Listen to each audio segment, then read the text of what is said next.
ಎಲ್ರಿಗೂ ನಮಸ್ಕಾರ. Welcome back my YouTube channel. ಸ್ನೇಹಿತರೆ ಎಲ್ಲರೂ ಹೇಗಿದ್ದೀರಾ? ನಾನು ಚೆನ್ನಾಗಿದ್ದೀನಿ. ನಾನು ರೇಖಾ. ಇವತ್ತಿನ ವಿಡಿಯೋದಲ್ಲಿ ನನ್ನ ಮಧ್ಯಾಹ್ನದ ಲಂಚ್, ಅದ್ರ ಜೊತೆ ನನಗೆ ತುಂಬ ಜನ ಕೇಳಿದರು, ನಿಮ್ಮ ಮನೇಲಿ ಶುಂಠಿ ಬೆಳ್ಳುಳ್ಳಿ ಪೇಸ್ಟ್ ಯಾವ ರೀತಿ ಮಾಡ್ತೀರಾ, ಇಷ್ಟು ಫ್ರೆಶ್ ಆಗಿರುತ್ತೆ ಅಂತ. ನಮ್ಮ ಮನೆಗೆ ಬರೋರೆಲ್ಲ ಅದೇ ಕೇಳ್ತಾರೆ. ಅದಕ್ಕೋಸ್ಕರ ಇವತ್ತಿನ ವಿಡಿಯೋದಲ್ಲಿ ನಾನು ಯಾವ ರೀತಿ ಶುಂಠಿ ಬೆಳ್ಳುಳ್ಳಿ ಪೇಸ್ಟ್ನ ಮಾಡ್ತೀನಿ ಅಂತ ತೋರಿಸ್ತಾ ಇದ್ದೀನಿ. ಶುಂಠಿ ಬೆಳ್ಳುಳ್ಳಿ ಎರಡನ್ನೂ ನಾನು ಸಿಪ್ಪೆ ತೆಗೆದು ಚೆನ್ನಾಗಿ ತೊಳೆದು ಒಂದು ಬಟ್ಟೆಯಲ್ಲಿ ಸುತ್ತಿಟ್ಟಿದ್ದೆ. ನಾನು 1 ಕಪ್ ಆಗುವಷ್ಟು ಬೆಳ್ಳುಳ್ಳಿನ ತೊಗೊಂಡಿದ್ದೀನಿ. ನೋಡಿ, ಚೆನ್ನಾಗಿ ಸುಲಿದಂಥ ಬೆಳ್ಳುಳ್ಳಿ ಇದು. ಅದಾದಮೇಲೆ ಅದೇ ಕಪ್ಪಲ್ಲಿ 3/4 ಕಪ್ ಆಗುವಷ್ಟು ಹಸಿ ಶುಂಠಿನ ತೊಗೊಂಡಿದ್ದೀನಿ. ಎಲ್ಲ ಚೆನ್ನಾಗಿ ತೊಳೆದು ಒರೆಸಿ ಯೂಸ್ ಮಾಡ್ತಾಯಿದ್ದೀನಿ. ನೀರಿನಂಶ ಇರಬಾರ್ದು, ಆವಾಗಲೇ ನೀರಿನಂಶ ಇದ್ದರೆ ನಮಗೆ ಶುಂಠಿ ಬೆಳ್ಳುಳ್ಳಿ ಪೇಸ್ಟು ಸ್ಮೆಲ್ಲು ಬರುತ್ತೆ, ಇನ್ನು ಹಾಳಾಗುತ್ತೆ ಬೇಗ, ಕಲರು ಕೂಡ ಚೇಂಜ್ ಆಗುತ್ತೆ, ಫ್ರೆಶ್ ಆಗಿರಲ್ಲ. ಅದಕ್ಕೋಸ್ಕರ ಎರಡನ್ನೂ ನೋಡಿ ಮಿಕ್ಸಿ ಜಾರ್ಗೆ ಹಾಕ್ಕೊತಾ ಇದ್ದೀನಿ. ನಾನು ಯಾವುದೇ ರೀತಿ ವಿನಿಗರ್ನ ಬಳಸಲ್ಲ ಈ ಶುಂಠಿ ಬೆಳ್ಳುಳ್ಳಿ ಪೇಸ್ಟ್ ಮಾಡುವಾಗ. ವಿನಿಗರ್ ನಮ್ಮ ಮನೇಲಿ ಭಾಳ ಕಡಿಮೆ ಉಪಯೋಗ ಮಾಡ್ತೀವಿ. 1-2 ಚಮಚ ಆಗುವಷ್ಟು ಎಣ್ಣೆನ ಹಾಕ್ತೀನಿ. ಕುಕ್ಕಿಂಗ್ ಆಯಿಲ್ ಯಾವುದಾದ್ರೂ ಬಳಸಿ, ನಿಮ್ಮ ಮನೇಲಿ ಏನು ಯೂಸ್ ಮಾಡ್ತೀರಾ ಅದನ್ನು ಬಳಸಿ. ಅದಾದಮೇಲೆ ಚೆನ್ನಾಗಿ ನೈಸಾಗಿ ರುಬ್ಕೊತೀನಿ. ರುಬ್ಬುವಾಗಲೂ ಅಷ್ಟೇ ನೀರು ಹಾಕೋದಿಲ್ಲ, ನೀರನ್ನೇ ಸೋಕ್ಸಲ್ಲ ನಾನು. ಅಷ್ಟು ನಿಧಾನವಾಗಿ ಮಿಕ್ಸಿ ಆನ್ ಆ್ಯಂಡ್ ಆಫ್ ಮಾಡಿ ಚೆನ್ನಾಗಿ ನೈಸಾಗಿ ರುಬ್ಕೊತೀನಿ. ರುಬ್ಬಿ ಸ್ಟೋರ್ ಮಾಡುವಾಗಲೂ ಅಷ್ಟೇ ನಾವು ಪ್ಲಾಸ್ಟಿಕ್ ಕಂಟೈನರಲ್ಲಿ ಹಾಕಿಡಲ್ಲ. ಇದನ್ನು ಒಂದು ಗಾಜಿನ ಬಾಟ್ಲ್ ಇಟ್ಕೊಂಡಿದ್ದೀನಿ. ಇದಕ್ಕೋಸ್ಕರನೇ ಆ ಒಂದು ಬಾಟಲಲ್ಲಿ ಹಾಕಿ ಚೆನ್ನಾಗಿ ಮುಚ್ಚಳ ಮುಚ್ಚಿ ಅದಕ್ಕೆ ಅಂತಲೇ ಒಂದು ಚಮಚನ ಹಾಕಿ ಬಿಟ್ಬಿಡ್ತೀನಿ. ಯಾಕೆಂದರೆ ಯಾವಾಗಲೂ ನಾವು ಯಾವ್ಯಾವುದೋ ಚಮಚನ ಯೂಸ್ ಮಾಡುವಾಗ ಸ್ವಲ್ಪ ನೀರಿನ ಅಂಶ ಎಲ್ಲ ಸೇರಿರುತ್ತಲ್ವ, ಬೇಗ ಹಾಳಾಗುತ್ತೆ. ಅದಕ್ಕೋಸ್ಕರ ನೀವು ತಿಂಗಳನ್ಗಟ್ಟಲೆ ಇಟ್ಟರೂ ಕೂಡ ಇಷ್ಟೇ ಫ್ರೆಶ್ ಆಗಿರುತ್ತೆ. ಒಂದು ಸಲ ನಿಮ್ಮ ಮನೇಲಿ ಟ್ರೈ ಮಾಡಿ ನೋಡಿ. ಈಗ ನಾನು ಸೋಯಾ ಚಂಕ್ಸ್ ತೊಗೊಬಂದಿದ್ದೀನಿ. ಇವತ್ತು ಇದೊಂದು ಗ್ರೇವಿ ಮಾಡ್ಕೊಳ್ಳೋಣ ಅಂಥೇಳಿ ಮಧ್ಯಾಹ್ನದ ಊಟಕ್ಕೆ. ಡಿಮಾರ್ಟಿಂದ ತೊಗೊಂಡು ಬಂದೆ. ಭಾಳ ಚೆನ್ನಾಗಿತ್ತು, ಸಣ್ಣ ಸಣ್ಣ ದಾನ ಬಂದಿತ್ತು. ನನಗಂತೂ ತುಂಬ ಇಷ್ಟ. ಹುಡುಕ್ತಾ ಇದೆ, ಸಿಕ್ಕಿರಲಿಲ್ಲ ಎಷ್ಟು ದಿನ, ಇವಾಗ ಸಿಕ್ತು, ಹಂಗಾಗಿ ಯೂಸ್ ಮಾಡ್ಕೊತಾ ಇದ್ದೀನಿ.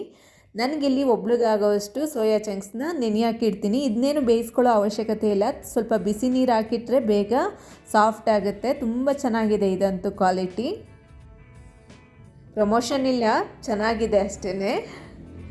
10 ನಿಮಿಷ ನಾನು ಈ ಬಿಸಿನೀರನ್ನ ಹಾಕಿ ಮುಚ್ಚಿಟ್ಬಿಡ್ತೀನಿ, ಸ್ವಲ್ಪ ಹೊತ್ತು ಚೆನ್ನಾಗಿ ಸಾಫ್ಟ್ ಆಗಲಿ. ಈಗ 10 ನಿಮಿಷ ಬಿಟ್ಟಿದ್ದೆ, ಇನ್ನೂ ಸ್ವಲ್ಪ ಬಿಸಿನೇ ಇತ್ತು. ಇದಕ್ಕೆ ನಾನೀಗ ಸ್ವಲ್ಪ ತಣ್ಣೀರನ್ನ ಸೇರಿಸ್ಕೊಂಡು ಈ ಸೋಯಾ ಚಂಕ್ಸ್ ಏನಿತ್ತು ಇದನ್ನೆಲ್ಲ ಹಿಂಡ್ಕೊಂಡು ತೊಗೊತೀನಿ. ಈ ಗ್ರೇವಿ ಅಂತೂ ನನಗೆ ಇತ್ತೀಚೆಗೆ ಭಾಳ ಇಷ್ಟ ಆಗ್ತೈತೆ. ಮುಂಚೆ ನಾನು ಯಾವತ್ತೂ ತಿಂದಿರಲಿಲ್ಲ ಸೋಯಾ ಚಂಕ್ಸ್. ನಾನ್ ವೆಜ್ ತಿನ್ನೋದನ್ನು ಬಿಟ್ಟ ಮೇಲೆ ನಾನಂತೂ ಈ ಥರನೇ ಹುಡುಕ್ತಾ ಇರ್ತೀನಿ, ಪ್ರೋಟೀನ್ ಬೇಕಲ್ವಾ ಅಂಥೇಳಿ. ಈಗ ಚೆನ್ನಾಗಿ ಹಿಂಡ್ಕೊಂಡಂಥ ಸೋಯಾ ಚಂಕ್ಸ್ ಏನಿತ್ತು ಇದನ್ನು ಒಂದು ಮಿಕ್ಸಿಂಗ್ ಬೌಲ್ಗೆ ಸೇರಿಸ್ಕೊತಾ ಇದ್ದೀನಿ.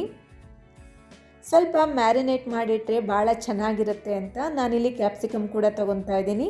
ಒಂದು ಸಣ್ಣ ಸೈಜ್ ಕ್ಯಾಪ್ಸಿಕಮ್ನ ಸ್ವಲ್ಪ ದೊಡ್ಡ ದೊಡ್ಡ ಪೀಸಾಗಿ ಕಟ್ ಮಾಡಿದ್ದೆ. 1 ಈರುಳ್ಳಿನ ಈ ಥರ ಪೀಸಾಗಿ ಕಟ್ ಮಾಡಿ ಇದಕ್ಕೆ ನಾನು 2 ಟೇಬಲ್ ಸ್ಪೂನ್ ಆಗುವಷ್ಟು ಮೊಸರು, ಗಟ್ಟಿ ಮೊಸರನ್ನ ತೊಗೊಂಡಿದ್ದೀನಿ. ನಾನು ಮಾಡ್ಕೊಂಡಂಥ ಶುಂಠಿ ಬೆಳ್ಳುಳ್ಳಿ ಪೇಸ್ಟು 1 ಚಮಚ ಆಗೋಷ್ಟು, ಸ್ವಲ್ಪ ಹಳದಿ, 1 ಚಮಚ ಆಗೋಷ್ಟು ಕಡಲೆ ಹಿಟ್ಟು ಅಂದರೆ ಬೇಸನ್ನು, ಖಾರಕ್ಕೆ ತಕ್ಕಷ್ಟು ಚಿಲ್ಲಿ ಪೌಡ್ರು, 1 ಚಮಚ ಆಗೋಷ್ಟು ಧನಿಯಾ ಪೌಡ್ರು, 1 ಚಮಚ ಆಗೋಷ್ಟು ಗರಂ ಮಸಾಲ, ಸ್ವಲ್ಪ ಒಂದು ಅರ್ಧ ಚಮಚ ಆಗೋಷ್ಟು ಕಸೂರಿ ಮೇಥಿ, ರುಚಿಗೆ ತಕ್ಕಷ್ಟು ಉಪ್ಪು. ನಾನಿಲ್ಲಿ ಸಾಸಿವೆ ಎಣ್ಣೆನ ಬಳಸ್ತಾ ಇದ್ದೀನಿ. 1 ಚಮಚ ಆಗೋಷ್ಟು ಸಾಸಿವೆ ಎಣ್ಣೆನ ತೊಗೊಂಡಿದ್ದೀನಿ. ಇದಿಷ್ಟನ್ನು ಹಾಕಿ ಚೆನ್ನಾಗಿ ಮಿಕ್ಸ್ ಮಾಡಬೇಕು. ನಿಮ್ಮ ಹತ್ರ ಏನಾದರೂ ಟೈಮ್ ಇದ್ದರೆ ಓವರ್ನೈಟ್ ಇಟ್ಬಿಡಿ, ತುಂಬ ಅಂದರೆ ತುಂಬ ಚೆನ್ನಾಗಾಗುತ್ತೆ. ಇದು ಚೆನ್ನಾಗಿ ಉಪ್ಪು ಖಾರ ಎಲ್ಲ ಹಿಡಿಯುತ್ತೆ. ಸೋಯಾ ಚಂಕ್ಸ್ ತಿನ್ನುವಾಗ ನಿಮಗೆ ಸಪ್ಪೆ ಸಪ್ಪೆ ಅಂತ ಅನಿಸಲ್ಲ.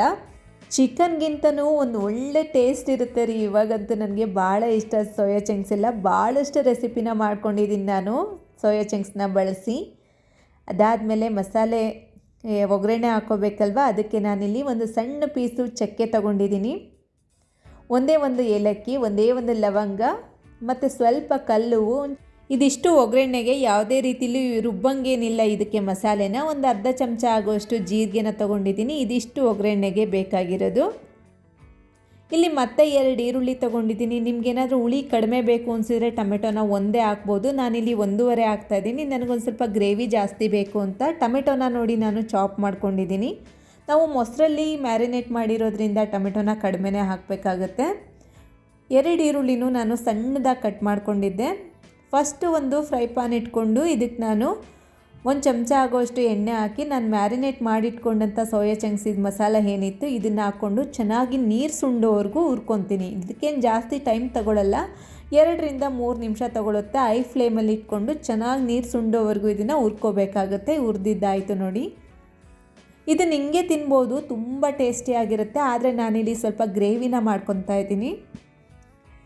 ಮತ್ತು ಅದೇ ಫ್ರೈ ಪ್ಯಾನ್ಗೆ ನಾನು 2 ಚಮಚ ಆಗೋಷ್ಟು ಎಣ್ಣೆ ಮತ್ತು ನಾನು ಎತ್ತಿಟ್ಕೊಂಡಂಥ ಕಡ ಮಸಾಲೆಗಳು, ಅದಾದಮೇಲೆ ಕಟ್ ಮಾಡಿ ಇಟ್ಕೊಂಡಿರೋವಂಥ ಈರುಳ್ಳಿ ಚೆನ್ನಾಗಿ ಕೆಂಪಾಗೋವರೆಗೂ ಹುರಿದ ನಂತರ ಇದಕ್ಕೆ ನಾನು ಟೊಮೆಟೊನ ಸೇರಿಸ್ಕೊತಾ ಇದ್ದೀನಿ. ಟೊಮೆಟೊನ ಹಾಕಿದ ಮೇಲೆ ಚೆನ್ನಾಗಿ ಮಿಕ್ಸ್ ಮಾಡಿಕೊಂಡು ಚೆನ್ನಾಗಿ ಹಸಿ ಸ್ಮೆಲ್ಲೆಲ್ಲ ಹೋಗೋವರೆಗೂ ಹುರ್ಕೊಂಡು, ಚಿಲ್ಲಿ ಪೌಡ್ರು ಆವಾಗಲೇ ನಾನು ಕಡಿಮೆ ಹಾಕಿದ್ದೆ ಮ್ಯಾರಿನೇಟ್ ಮಾಡಲಿಕ್ಕೆ. ಇವಾಗ ಗ್ರೇವಿಗೆ ಬೇಕಾಗುವಷ್ಟು ಚಿಲ್ಲಿ ಪೌಡ್ರು, ಆಮೇಲೆ ರುಚಿಗೆ ತಕ್ಕಷ್ಟು ಉಪ್ಪು, ಗ್ರೇವಿಗೆ ಎಷ್ಟು ಉಪ್ಪು ಬೇಕೋ ಅಷ್ಟು ಉಪ್ಪು ಹಾಕ್ಕೊಂಡು, ಈಗ ನಾನು ಫ್ರೈ ಮಾಡಿ ಇಟ್ಕೊಂಡಿರೋ ಅಂಥ ಈ ಸೋಯಾ ಚಂಕ್ಸ್ ಕ್ಯಾಪ್ಸಿಕಮ್ ಎಲ್ಲ ಏನಿತ್ತು ಇದನ್ನು ಸೇರಿಸ್ಕೊಂಡು 1-2 ನಿಮಿಷ ಇದನ್ನು ಹುರ್ಕೊಂಡು, ಅದಾದಮೇಲೆ ನೀರು ಎಷ್ಟು ಬೇಕು ಅಷ್ಟು ಹಾಕ್ಕೊಂಡು ಕನ್ಸಿಸ್ಟೆನ್ಸಿನ ಅಡ್ಜಸ್ಟ್ ಮಾಡಿಕೊಂಡು ಚೆನ್ನಾಗಿ 1-2 ಕುದಿ ಕುದಿಸ್ಕೊತೀನಿ.